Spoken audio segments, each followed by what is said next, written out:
Hey, Twisted listeners, I'm Cindy, And I'm Diva and this is Twisted Listers, a podcast about murder. and Liz.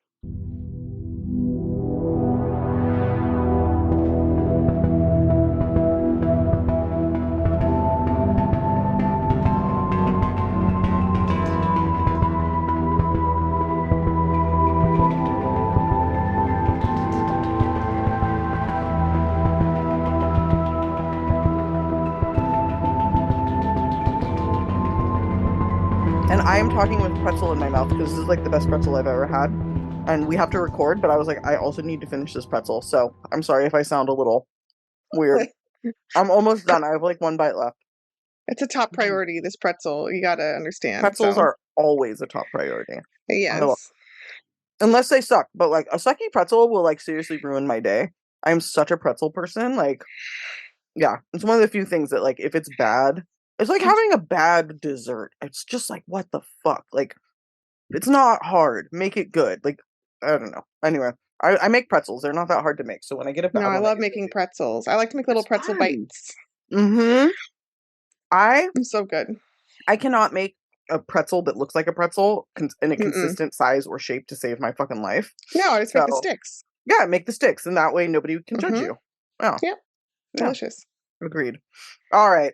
Anyway, this is part 2 of definitely not accidental hunting murders. And this topic is interesting. It's like really It's I mean good. Yeah. the motives are all kind of the same, but the actual stories themselves are pretty wild and interesting. So I kind of like excited. talking shit on these people too, so that's part of the fun. Yeah, it really is. It really is. Yeah. Yeah. So any news? How's life? Things good, progressing, everything's great. I'm good. I'm not totally conscious or awake, but that's okay. Yeah. Yeah. In that zombie state of like, what Mhm. is time? New parent zombie state. I love it. I remember it Yeah. well. A little bit of that. That state never truly goes away. It just kind of shifts a little bit. Mm-hmm. You end up being more like child, like toddler zombie state, and then like Yeah. when they get Different into activities, you're in a zombie state because all you do is take different them to and phases. from. Yeah, yeah. Yeah. But you're never like fully awake again. I don't know what happens once they move out, No. if that's when you No, like regain full consciousness. But I love there was like some post, a little meme that was like, fatigue begins in the first trimester of pregnancy and ends when you die. yeah, That I was think that's very, very true. So far, 8 years in, I can confirm that's true. yeah. Yeah. Well, all right. Well, anyway, let's talk about people who killed each other. I Yeah, think that's going to hunters. be our best bet right now. All right. So I'm going first because you went first last time because I chose the topic, and that's how we do things here at Twisted Listers. So I'm going to talk Mm-hmm. about Bruce Dodson and Janice Okay. Dodson. Bruce and Janice Dodson. Okay. So pardon me. Need to catch my breath here. Swallowing that pretzel was a lot harder. A lot of That's dough. embarrassing. A lot of Yeah, it was a lot of carbs dough. It was a went lot in, of yeah. dough. All right. So this takes place in 1995 in Colorado, particularly in Mesa County. And but it starts a little earlier in 1995. And I'm going to start by talking about Bruce Dodson. He's a 48-year-old lab tech. He is single, never married, has no kids, not very lucky in love, although everybody who knows him thinks he's like the most wonderful man. He is smart, he's caring and compassionate, he is good with money. He's a catch. And of course, he's single. We have no idea why. But Okay. from all accounts, he's just the nicest man, right? Janice is a recently divorced nurse. Janice had been married for 25 years before, in early 1995, being left by her husband, Jason, for a friend of one of their daughters. Ooh. So, yeah, Okay. rough go for Janice. Janice, people who knew Janice said, Jason was the love of her life. She moved from Texas to Colorado to be with him, raised a family, really centered everything in her life around this man. She was completely head over heels for him. And you know, he left her. He just was like, I want a younger woman. deuces, I'm out. So obviously this guy sucks, at least in that way, you know. Yes. But you know, Janice is destroyed. Also, her name is spelled like Janice, but she said it like Janice, which like I am judging her for. Just straight Yeah, up. that's Judge, dumb. judge, judge. It's very I dumb. agree. I agree with that Mhm. choice. Like you don't need to be special, just your name is Janice. Live with it. But anyway, Janice here, Hmm. Janice, Janice. um, once he left her, she changed like pretty quickly. I think the way she dealt with the trauma was to like, I don't know, you know, like when you break up and you get a new haircut, like she kind of took that to an extreme. She had always kind of dressed conservatively, like a mom when she was a mom. And I understand there's no way to dress like a mom. Like, if anything, I am an example of that. I dress Yeah. not like your typical mom, but Yeah. to use that as a phrase for explaining the way that she looked, I think still works a lot. You know, Yeah. people Or the way understand she what I'm saying. diverges from it later, perhaps. Yes, exactly. So once they split up, she starts dressing cuter. Some might say sexier. She's definitely out looking for a man. And within the same year that she and Jason finalized their divorce in 1995, she and Bruce get together. Now, they had met at work. Janice was a nurse, and I said, you know, he was a lab tech. She ended up getting a different job, but they stayed in touch. And in July of 1995, so you know, at the most, just a few months after her divorce is finalized, she and Bruce are married. Okay. So really quick turnaround. Bruce was head over heels in love with Janice. Janice, for her part, seemed also head over heels in love. Many people thought it was fast, but Bruce seemed really happy. Janice seemed really happy. And their wedding was very much a representation of them both as a couple and as separate people. For instance, Janice wore a headpiece with a veil that was shaped like a hunter's cap because she was such an avid hunter. I knew that was going to Oh, get you. oh my God, that's so offensive. It's very classy. High Oof, class. oof. Yeah. So she's wearing a hunter's cap that's made of like lace and tulle and like, yeah, Oh my God. yeah. So hunting is her personality. Hmm. Bruce, definitely not. That was not his personality. But again, he's so in love with her. He wants to support her. He wants, you know, whatever she wants, whatever she needs, essentially, is kind of how he feels. Okay. So the two get together and they get married, obviously. And then she changes her last name to Janice Dodson. Bruce, for his part, helps get Janice's finances back in order after the divorce. Things were very messy. He basically like takes care of her, like cares Yeah. for her, helps her get back on track, you know, just does everything for her. And as a way of thanking him, which I think is really funny, Janice sets up a hunting trip for them. And this is only about 3 months into their marriage. And again, to be clear, Bruce had never gone hunting a day in his life and never really had any interest in it, but Janice loved it. So he was like, "Yeah, let's do it. I want to support you. I want to make it something we do together since it's obviously, you know, Hmm. she's wearing a hunting Yeah. cap to get married. Like this is something Yeah. she's Yeah. He's very got to get into." into it. Yeah. And she and her ex-husband, I guess, would hunt often together in Colorado. So this was like, you know, so they went out into the woods in Colorado on opening day. This is in October, I guess is the opening day for hunting season. And they picked a kind of a campsite to hang out in, and she's, you know, showing him the ropes. Day one, everything goes great. The next day, on day two of their hunting trip, a man is out walking in the woods, and he starts to hear a woman screaming. Now, this man is a former cop named, I believe, Doug Kyle, and he runs to where Okay. he hears the woman screaming, and he finds Janice bent over her husband Bruce, screaming for help.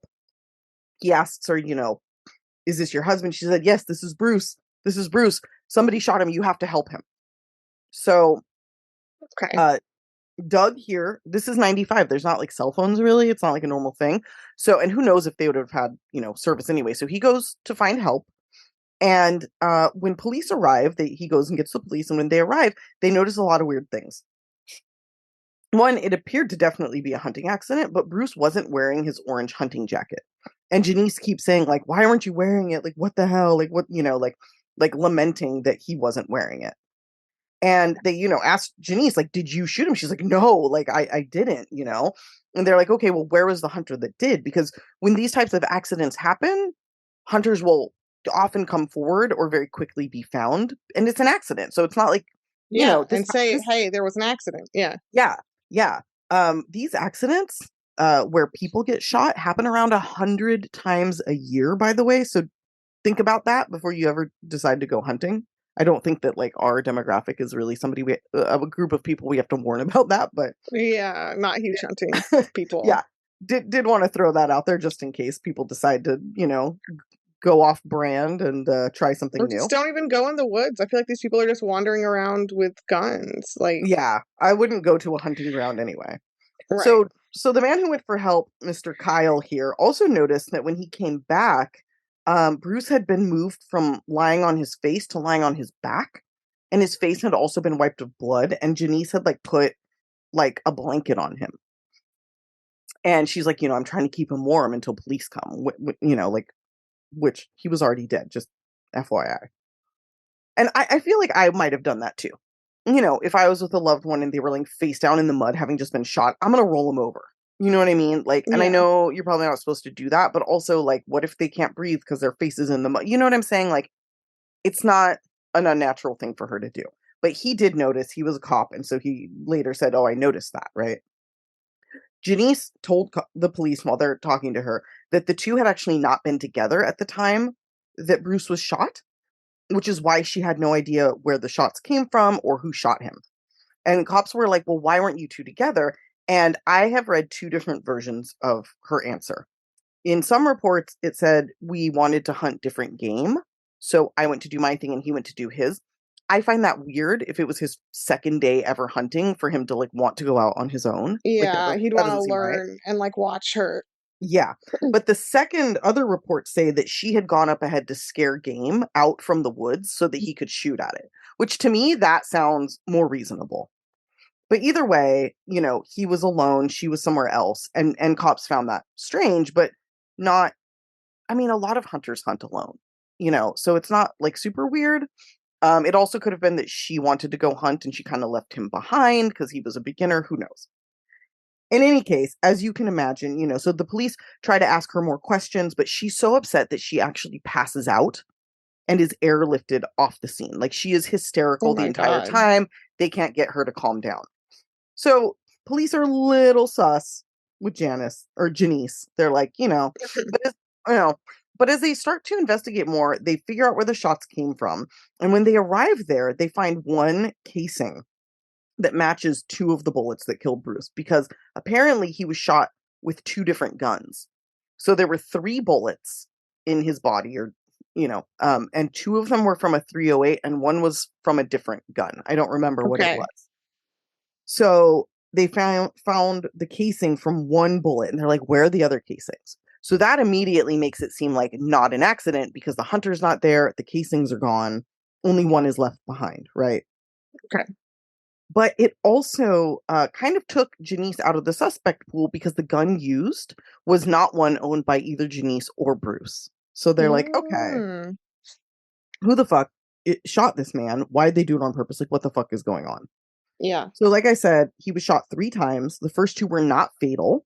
One bullet had grazed his clothing, and police kind of figured out okay, so when he was grazed by the bullet, he took his orange hunting vest off and started waving it in the air to let whoever was shooting at him know, I'm not game, I'm a human being. So, Okay. that kind of answered that question. The second bullet hit him in the chest, and the third bounced off of a nearby fence post and hit him, I think, in the head. And the fence post is actually how they figured out the trajectory of the bullets, and this led them to a nearby hunting campsite. Police checked the permit logs and found out that the person who had been in the campsite where they found the bullet casing was none other than Janice's ex-husband, Jason. Mm. Mhm. And not only was he in that campground, but he was super close to where Janice and Bruce were set up to hunt, which is weird because the park is literally almost 1 million acres. So there is no reason for people to be even Oh, remotely close to one another. just happened to be here right next to you. Mm-hmm. Whoops. Yep. Whoops. And hunters don't like to be close to each other for obvious reasons, this being one of them. So now they have a really solid lead, right? They're like, okay, right next to Janice, ex-husband, shot the new husband. Let's get into this, right? Yeah. So they go and they talk to Jason. Jason has a pretty strong alibi. He was there with two other people, his girlfriend and another hunter, and they both were like, he was with us, not at the campsite at the time the shooting occurred. So police are like, all right, that's an alibi, but these are his friends and his girlfriend, so maybe they're lying, right? Yeah. He also, unfortunately for him, did own a gun that matched one of the ones the 308 used to kill Bruce. But he says, I don't have it in my possession. It's been stolen.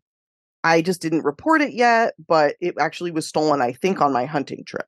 So they're like, okay, so somebody came into Mm, your campground, stole your gun, shot Bruce with it from your campground, and then took off. great. Classic. Makes sense, right? Yeah.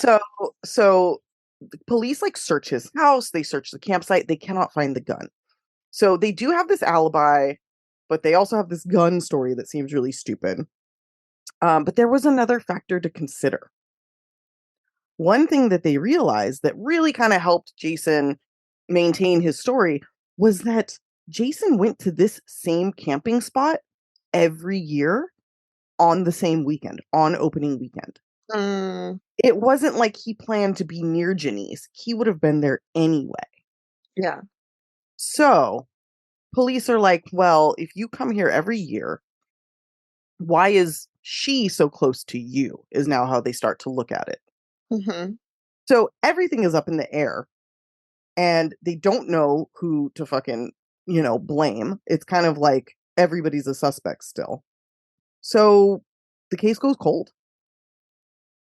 That's it. Okay. There was no answer. And meanwhile, once Bruce was, the funeral was held, Janice quickly cremated his body per his request.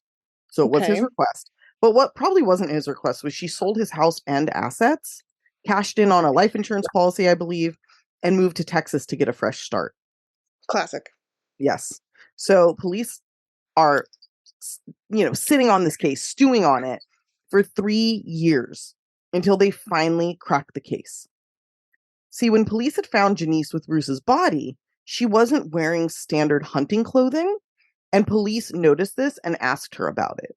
She said she had just changed out of her muddy overalls because they were covered in mud from slipping while she was out trying to scare out the game or hunting or whatever the story was.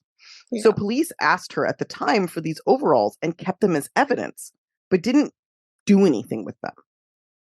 Finally, the one of the cops that was interested, or detectives that was interested in this case, reached out to this group. I think they're like a nonprofit or some kind of group that like looks at cold cases or cases. I mean, 3 years, it is cold, but it's not like stone cold, it's still like kind of an active case. It's just in that kind of no man's land of like no answers, whatever. So on this team, they have like geologists and people who look at soil. And one of them was like, let's look at her overalls to see what kind of mud she has on them. The reason that they wanted Mm, to do this is because they realized, so the police thought that Janice had maybe gone into Jason's camp, but there's no way to prove that, right? But what they realized is that Jason had been hunting next to a stock pond. And stock ponds are man-made. It's like stock. It has like fish in it, stuff to feed the wildlife that is later hunted. It's disgusting how this all works. But in any case, yeah. so stock ponds, man-made ponds, have to be sealed. Ponds don't just crop up in any kind of dirt. If you pour a bunch of water Hmm. into a hole in the ground, it's going to soak it. So they Yeah. use something called bensonite or bentonite clay. I've seen both, but I believe in this case it was like bensonite clay. And this is a clay or like an additive that actually binds, like kind of creates a waterproof seal for soil. And it would only be found in or just around this pond. So police checked Janice's overalls, and lo and behold, bensonite clay is all over them. That is what she slipped in. Now, to do their due diligence, they test all of the grounds around where like Janice's campsite was, where Bruce's body was found. None of those areas have this clay. Literally, the only area that has it is this stock pond right next to where her ex-husband was. So now they're like, all right, we've put her in the place. We definitely know, that she was at this campsite. She was walking along the pond so as not to get caught, but we don't know who the second shooter was or, where the second gun is. So they're sitting on this information. They're getting so close to arresting her. And one day, the detective on the case is looking through a guns and ammo magazine because, of course, he was, right? Mm-hmm. Like a Colorado detective. This is like, makes total sense. And Yeah. he sees an ad for the bullets that were used to kill Bruce. And he notices they've like cut one open to like show the cool core, like the inner core of the bullet, Mm-hmm. fucking hunter porn. And he notices that the inside of the bullet looks exactly like one of the three bullets that they thought had come from another gun. So he takes Okay. these 308 bullets and he rips them apart. He actually does this in his garage, pulls them apart, and the inner part of the bullet looks exactly like the third bullet found in Bruce's body. So what they realize is it wasn't two guns. It was Yeah. one gun and the bullet just like broke apart before striking him. So Some this gun was nerd shit. yeah, so it had like thrown cops off by, for years thinking there were two shooters. So finally, they arrest Janice, they charge her with murder, and essentially what they think happened was she was pissed at her ex-husband, wanted to get him. She didn't want to kill him because she was in love with him, but she definitely wanted him to be in prison for the rest of his life. Didn't give a shit about the new husband, just wanted his money, so she married a rich guy that she didn't give a shit about, and then staged this crime to get the money and put her ex-husband in prison. So she goes right near where her ex-husband camps every year, hunts every year, sets up Mm-hmm. camp there, waits till she knows he'll be out hunting, sneaks into his camp, walking along the pond, grabs his gun, shoots Bruce with it, hides the gun somewhere. It was never found. It's somewhere in the wilderness out there. Oh my God. Changes her clothing and then runs up to Bruce and starts screaming. It's very elaborate. P.S. Yes, it is. When they arrested her in Texas, she was newly remarried and had already taken out a life insurance policy on her new husband. Oh my God. So she was She, about to she's rinse and moving. repeat. She's moving it along. She's just She's, continuing it. Yeah. yeah, this is a wannabe Black Widow. Mm-hmm. Janice, of course, maintains her innocence throughout the entire process. She is sentenced, she's found guilty, and she's sentenced to life in prison without parole on March 20th, 2000. At the time that she was sentenced, she was 49 years old. So she's getting up there in age, but she is still imprisoned in Colorado. I do want to say that was a pretty sneaky little sneaky plan she had, and she almost got away with it, but that damn Bensonite clay got her. And I'm glad it did because Clay. what an asshole. Yeah, I like cases where Hmm. there's like a clay or a bug or like little like forensic shit is what Yeah, a very gets forensic them. files moment. And I do believe there's a Yes. forensic files on this that goes more into like the Mm, forensics of it, which is interesting. it So does seem like a forensic file. Seems like something I'd watch in a hotel, the forensic files. Mhm, Um, mhm. Also, while you were talking, I'm really glad I got to find a picture of the hunting bridle hat. Oh, Um, you found it? yeah, it's I really didn't look bad. it up. It's really bad. I'm gonna look it up If you right now. search Janice Dodson murder, it's like the first thing that comes up. Janice Dodson, excuse So me. sorry, Janice. Yeah, Janice. Oh my god, that's insane. Her hat? Yeah, Good lord. Good lord. it's bad. Wow. Mm. What a dick. Poor Oof. man. I feel so bad for him. Ugh, And the it's weird just thing is, gets. like, he's like pretty handsome. He looks like a nice guy, and like I'm just shocked that he didn't have like somebody of quality who like wanted to be with him. It makes me sad. He sounded like such a nice guy. It's fucked Yeah, up. I'm just got a wife with a shit hobby of, well, Yeah. I guess two shitty hobbies of like murdering for money and also Mhm. murdering Yep. animals for fun. So, Yeah, what a dick. Anyway, all right, there we go. There it is. There you have it. okay. All right. So I'm going to stay awake to tell you I saw your about. eyes like rolling while I was talking. I'm barely here, dude. I'm barely conscious. I'm Aww. like hanging on, waking up every 3 hours. All right. Mm. Um, and also your cat's funny. She's I know he's like rolling all over me. oh my I love gosh. it. Okay. Okay. Go on. He's very present. He has lots of feelings about this one. He loves Hmm. me. He just follows me around and tries to sit in my lap. And if he can't sit in my lap, then he wants to be like in the sun. He's lovely. I hope he makes Oh, it. He's going to. cutie. Okay. All right. This is the story of a guy you're gonna really love, named Dr. Lawrence or Larry Rudolph. So Dr. Larry Rudolph was a, or is a, or was a celebrity dentist in Pittsburgh, like the kind of dentist where he has multiple branches and he has commercials that are very flashy about his dentistries. Oh, So just like he's that kind of dentist. okay. He and his wife, Bianca, met and got married in the early 80s while he was still in dental school. They had 2 adult children. And the couple is really into hunting. Surprise, surprise. Yeah. Topic of the week. Mm-hmm. And they're specifically into a form of hunting I find much worse than killing a deer in our American whatever the fuck woods, because they're into big game hunting in Africa. Oh, come on. Fuck these Much people. worse. Yeah. Yeah. And it's to the point where like I literally cannot even look at the pictures that they flash of these people with these animals on the news. When they're Mm-hmm. talking about this case, they flash photos of Bianca and Larry with like all kinds of beautiful endangered animals like murdered. Mm-mm. It's hard to watch, right? Yeah. Um, Larry is actually also president of Safari Club International, an organization that globally advocates for big game hunting worldwide. So he's not just a participant in this practice, he's also like a leader in actually advocating for more like endangered animals to get murdered everywhere around the world. I have a feeling that he's not the one who dies in this accident, which like makes me really sad because if you did, I would be like, cool, moving on. Like, who cares? Yeah. Ah, So there's trouble in this marriage, obviously, because Larry's really cool, as you can imagine. He also, as a husband, right? So yeah. he had a long-term affair with Lori.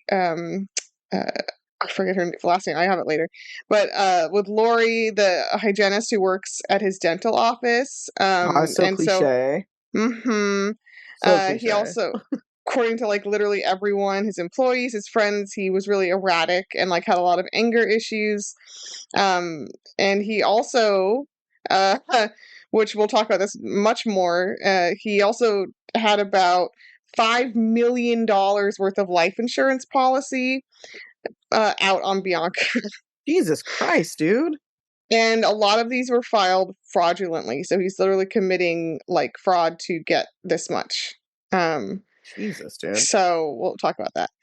He also, I didn't really go into detail on this, but he was also embroiled in legal trouble with Safari Club International because he tried to do shady financial shit as the leader of that organization and tried to like take their money. So this guy's just like an egomaniac obsessed with like getting money. Yeah, and it's what's annoying too is that he's already rich, like from the Right. dentist shit. Like he Right. really doesn't even need to do this. And it's not a financial need, of course. He just loves scamming. Right. In 2016, Larry and Bianca go on a hunting trip to Kafue National Park in Zambia. In Okay. Africa, they were staying at a small cabin, and I guess their big thing for this trip was that they wanted to kill a leopard. Which, thanks, I hate it. Why? Um, Why? Like it's just don't. so gross. Everything about this is just gross to me. Like It's the really whole gross. the And like ego I said, killing, it's if just you're gonna eat it, like I empathize more. But they just want like a rug. yeah, Like they want a it's. picture. They don't even care what happens to the animal after the picture, I mean, honestly. these people. Well, I mean, they trophy it, I know, but Larry and Bianca did make them a lot of them into trophies. It's just like stupid, you know. yeah. Ugh, okay, Yeah, especially the not kitties. That really gets me. mhm. That's hard. Yeah. So it's the last day of the hunting trip. A worker at the resort, this will become obvious why I'm mentioning this shortly, but a worker at the resort swears up and down that on this end of the day, he saw Bianca emptying all their guns of ammo because this was common practice at the end of the day. You obviously don't want to keep the loaded rifles around the house, right? Right. So Larry says that while they were packing up, he was using the bathroom and heard a shotgun blast, and then he rushes to get up and and he finds Bianca dead from a rifle wound. Mm, Um, and by the mm. way, sidebar: this rifle this gunshot is straight through her heart. So interesting. Like straight through. Yeah, it's straight through the heart is what they said in this article. Okay. So, and she's been shot by one of their hunting rifles that is found in a soft case beside her.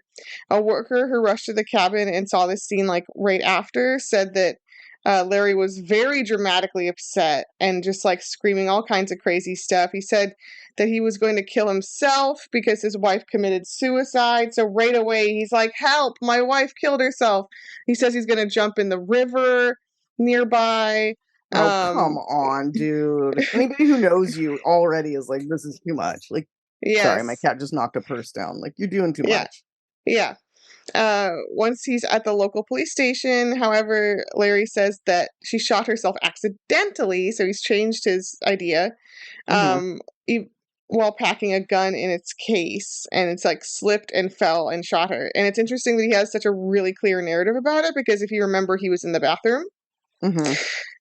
So technically he didn't like see it, but he's like, definitely this is what happened though. Oh, okay. I didn't see it, Yeah, but let me just make sure that my tale gets told. I it's spin very my clear. story. Yeah. Jesus. It's quickly ruled, the death by Zambian officials is quickly ruled to be an accident. They tried to resuscitate her. Or no, sorry. They actually gave him a lot of credit for trying to resuscitate her and like Mm-hmm. considered his behavior and stuff to be like, oh, he's upset, like he didn't do it. So the Zambian folks are kind of like, just taking this fancy rich white guy for his word, I think, for whatever reason. Um, Yeah. Love uh, that. so the consular chief, however, I guess that's some official here, suspects Larry and actually photographs and tests Bianca's body before having it cremated, which is going to be helpful later. Mm-hmm. And the FBI is also like, and they can investigate the deaths of Americans abroad. Mm-hmm. So they get involved, and with the help of some local authorities, they get an investigation going that's ultimately going to result in like a proper criminal case against Larry Okay. federally. Federally, okay. Yeah. So a Zambian gun expert attempts to recreate the supposed accident when they drop the exact same shotgun to see if it would discharge when it's dropped. It does not. Okay. They also determined that a woman of Bianca's height couldn't reach the trigger while also like zipping up the gun case. Like it's just like logistically impossible. So it couldn't have been a suicide. It couldn't have been an accidental shooting in either situation. And with the trajectory, right? What about that was right? Yeah, I'll get to that in a second. Yeah. Okay. Okay. So further analysis, yeah, here it is. So further analysis Sorry. also, right now, the trajectory also proves that at least one of the shots had to be between 2 and 3 feet away. Okay. So I guess there's more than one shot. No, the one shot I think had to be between 2 and Mm-hmm. 3 feet away. So it's like, and also was kind of perpendicular and slightly down into her chest, As though trajectory shot, wise. as though somebody taller than her, like a husband, a man, Yes. shot Yes. her. Yes. Got it. Exactly. Okay. Mm-hmm. Meanwhile, back in the States, Larry has his wife cremated very much against her wishes because she was a devout Catholic and they don't believe in that. Oof. Um, and then after doing that, real quick, he and his longtime mistress, Lori Milliron, there she is, there's her last name, Oh. move into the family's home in Arizona because, of course, these rich ass dentists have multiple homes. Mm-hmm. They get to filing those 9 separate fraudulent life insurance claims, Ugh. for which they get $5 million. And then Larry starts to spend that on building Lori a custom Arizona mansion. Because as if Okay. they don't have enough houses. Also, when I read custom built Arizona mansion, I just pictured like a giant structure with like 20 shades of tan, and like all the Yeah. little like generic suburban like little architectural things like houses. Just a McMansion in Arizona is going to be ugly. It's going to It's be not going to beige. be a good thing. Everything It's about going this is very like awful. Yeah. it's going to be beige. Yes. Yeah. Yes. So Larry was arrested, shocking, and charged Mm-hmm. with all the murder charges and also all the insurance fraud charges. And in a shocking twist, his girlfriend Lori was also hit with 7 federal charges, including being an accessory to murder and I mean, an yeah. obstruction of justice. There was also an earlier hearing, I forget for exactly what in the case, where she denied being in a relationship with Larry, so she also gets lying on the stand. I mean, there's no way that she wasn't involved. I'm sorry. There's just no Yeah, way. Like this and she just directly benefits from it. yeah, and their actions right after are very much those of people who were in this together. Yes. Yeah. So at trial, obviously prosecutors present the very obvious motive, like we said, Yeah. to get all this, fraudulent money and whatnot. And then they do the reconstruction thing again and show that the trajectory. The defense tried to poke holes in the prosecution's evidence, and they pointed out a kind of general lack of evidence, which is true, and it's the fault of the Zambian kind of police because there is Mhm. like very little shit preserved. There's no fingerprints. There's no like basic evidence collection that took place. So it Mhm. is reliant on like the gun trajectory thing, which is something. Right. They emphasize also repeatedly a lot that Bianca knew about the affair, so they had kind of like an open relationship or whatever the fuck. Oh. Um, yeah, Huh. and also Bianca did take a sign a post-nup agreement, which meant that she would take less money in a divorce, like essentially a pre-agreeing to what she would take from him in a divorce. Okay. So people point this they made a big to do about this as if like, okay, well, he wouldn't be financially afraid of divorcing her and he didn't have to murder her to continue having this affair or whatever. But So it's like I yeah. yeah, no, go ahead, sorry.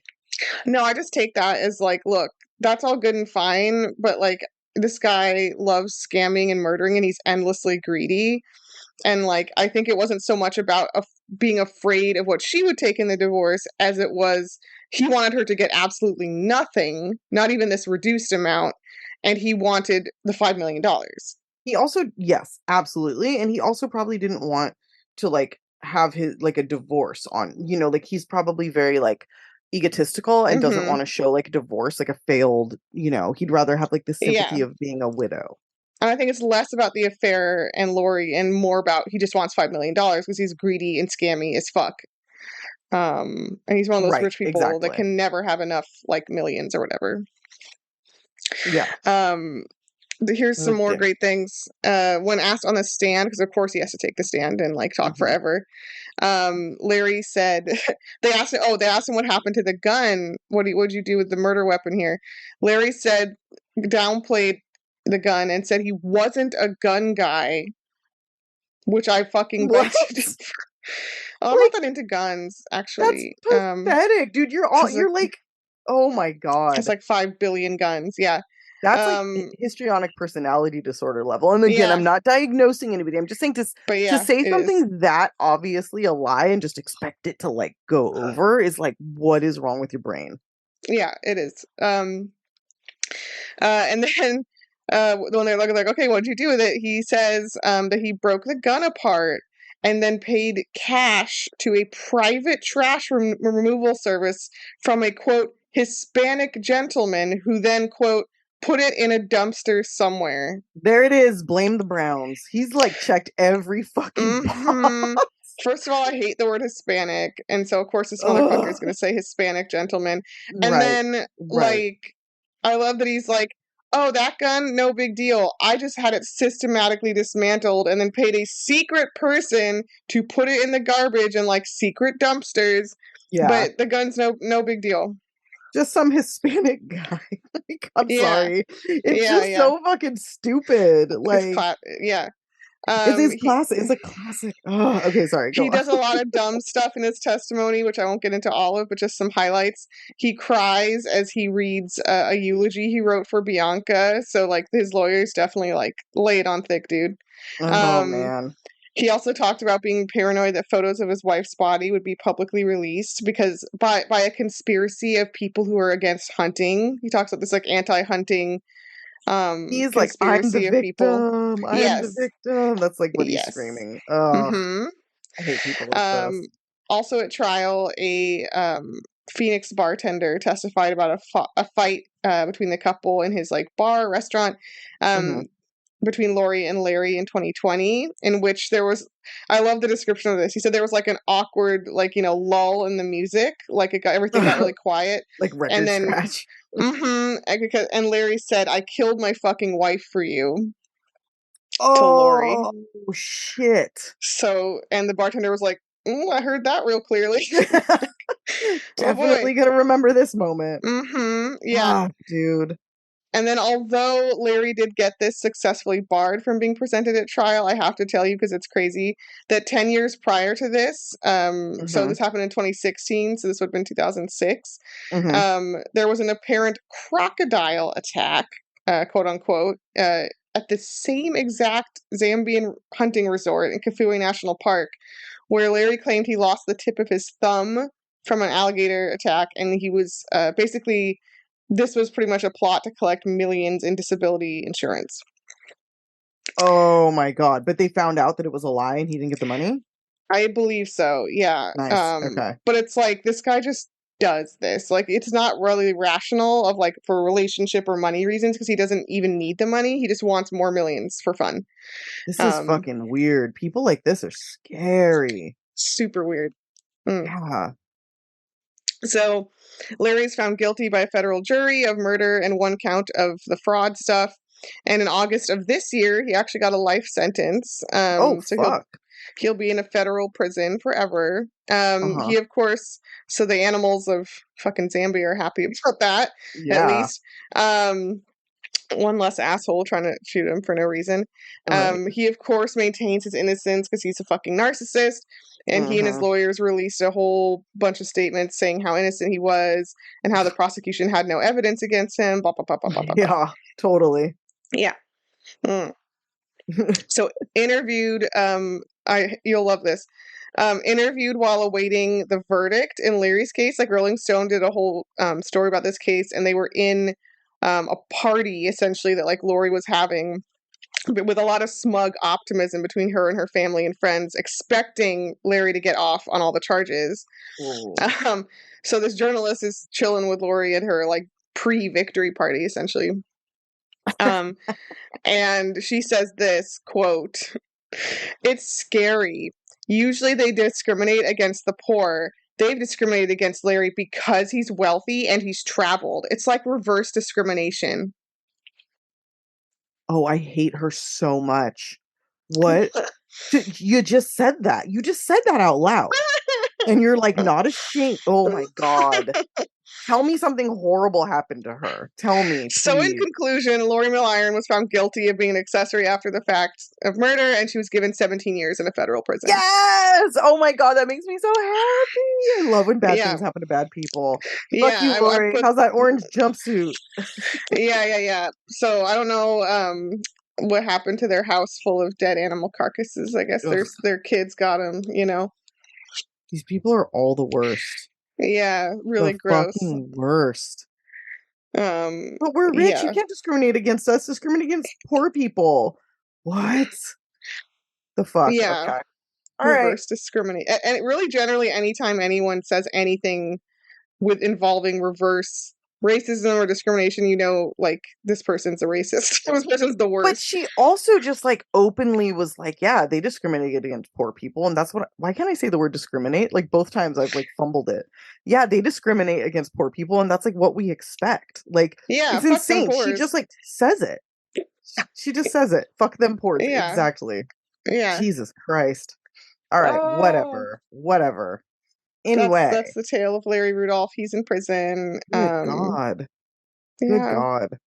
and I really don't like big game hunting people. It makes me Mm-mm. really, really sad. Mm-mm. Um, Again, if you kill a deer and like you fucking eat all the venison, which I hate venison, it's gross. But if you Yeah, kill a no. Gamey deer as and fuck. it is, yeah, you eat all the fucking deer and you make a blanket and you like use all the parts of the animal. Like I can't fucking fault that much, even though I wouldn't do it. But like Mm-hmm.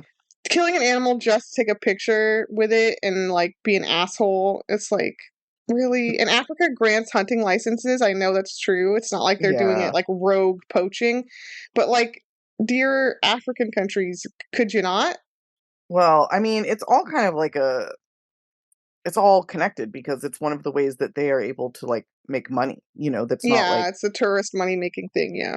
Africa. Basically, like a lot of the money that they're made, it's either exploiting animals. It's just through exploitation from like travel from like tourists that And suck. it's so colonial too. It's very colonial, like feeling like this entitlement of like I Hmm. should be allowed to roll up in your country and fucking take whatever animal I want. Like, and you have to grant me the permission. Like, it's so colonial. I mean, yeah. I mean, we could talk about like blood diamonds. We could talk about the Yeah, mining that they do with exactly. children for computers. Like the computers Eh, that we're talking on right now. Like we're not exempt from no, this. It's a exactly. big fucking nightmare that goes all the way around. So, Hmm. you know, but it's important to call it out because I think the entire mindset around it is very problematic and a big part of it's all connected. So, Yeah. well, that's a depressing note to end on. What are we doing next week? I was just thinking about it. And I don't know. Can we confer in 1 second? You'll cut this out. Yeah, I'll cut it out if I Okay. remember. I was thinking about like a state, like picking a random state, but then I also remembered we could do like Appalachia or like some kind of like I want to do creepy the ass. murders of Appalachia. Let's do Yeah, like that. a creepy Yes. creepy region. Let's do Okay. region. I love that. I Okay. love it. Okay. All All right. right. So, yeah, I've been wanting to do a state or a region because I think it's a good way to do it, and I think we should do murders of Appalachia. Ooh, I'm into it. Yeah, my family is from that area in Hmm. Arkansas. So Yeah, it's the like very feels like a bottom. Yeah. continuation from the vibe of these hunting people as well. Mhm. It's very woodsy. It's very fallish. Mhm. It feels right, and I feel like there's going to be some colorful tales. Yes. Oh, for sure. There's actually I'm probably going to listen to them for some of these. There's like an Appalachian murder podcast. So I have a feeling we're going to be, or at least I will be using them and quoting them and citing them for some of these because I've actually not got around to listening to them and I've always wanted to. So this is an excellent excuse to do so. Yay. Yeah. Big yawn. Big diva yawn. All right. So that's what we'll do. It's going to be great. Thanks, guys, for tuning in. Please like, rate, review, tell your friends, tell your family, tell everybody you've ever met. And that's it, I guess, until this next amazing topic. State Off our Liz. list. Ciao.